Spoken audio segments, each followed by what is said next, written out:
Perkenalkan, nama saya Krisna Marcelina Pondaa, mahasiswi Fakultas Keperawatan kelas A4 semester 7.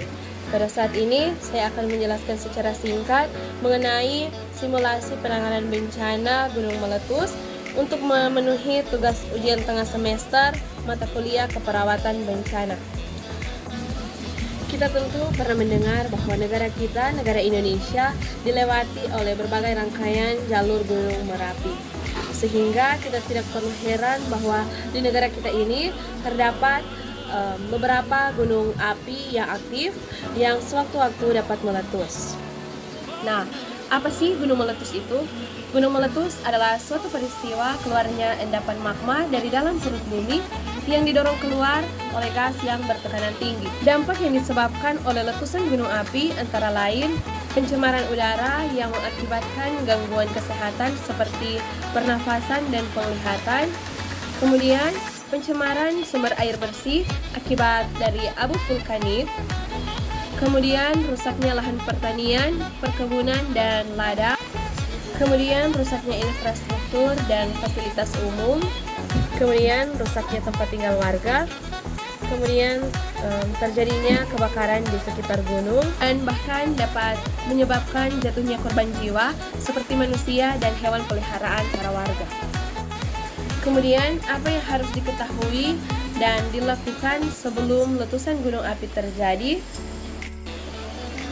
Pertama, memantau terus-menerus status gunung api baik dari normal, waspada, siaga, atau awas. Kedua, membentuk tim tanggap darurat.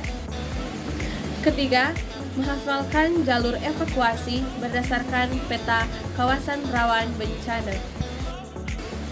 Keempat, menetapkan lokasi pengungsian. Kelima, memperhatikan jalur aliran lava atau lahar.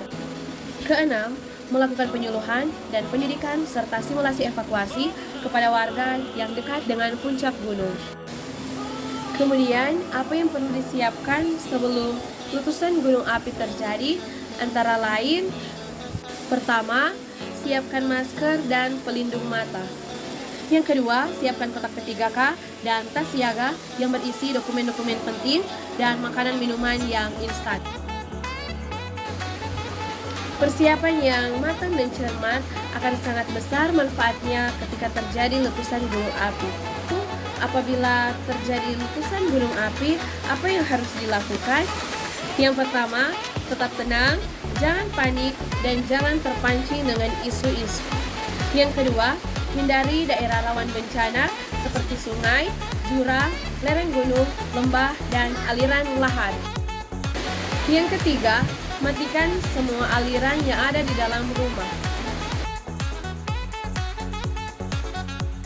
Yang keempat, lindungi diri dari abu vulkanik dengan memakai topi, pelindung mata, masker, jaket, celana panjang, dan sepatu. Yang kelima, segera menuju ke titik kumpul evakuasi dan jangan lupa untuk mengunci rumah. Yang keenam, ikuti instruksi dari petugas terkait dengan skema pengungsian. Yang ketujuh, bantulah kelompok yang memerlukan bantuan khusus, seperti bayi dan anak-anak, orang jompo, dan disabilitas. Kemudian, apa yang harus dilakukan setelah letusan gunung api? Yang pertama, jauhi wilayah yang terkena hujan abu dan aliran lahar. Yang kedua, hindari berkendara di tengah hujan abu, karena dapat menyebabkan rusaknya mesin kendaraan. Yang ketiga, ketika sudah aman, bersihkan atap rumah dari timbunan debu vulkanik. Yang keempat, selalu berdoa kepada Tuhan Yang Maha Esa. Gunung meletus jangan ditakuti, tetapi perlu untuk diwaspadai. Tetap tanggap, tangkas, tangguh dalam menghadapi bencana. Demikianlah presentasi singkat dari saya. Semoga dapat bermanfaat. Dan saat ini saya mau mengajak teman-teman sekalian yang ingin melanjutkan studi ke jenjang perguruan tinggi, terutama di bidang kesehatan, untuk mari bergabung bersama-sama dengan kami menjadi bagian dari keluarga besar Fakultas Keperawatan UNPI Manado. Ada tersedia 2 program studi, yaitu program studi ilmu keperawatan, dan program studi profesi nurse. Dan Fakultas Keperawatan UNPI Manado sudah terakreditasi B. Terima kasih.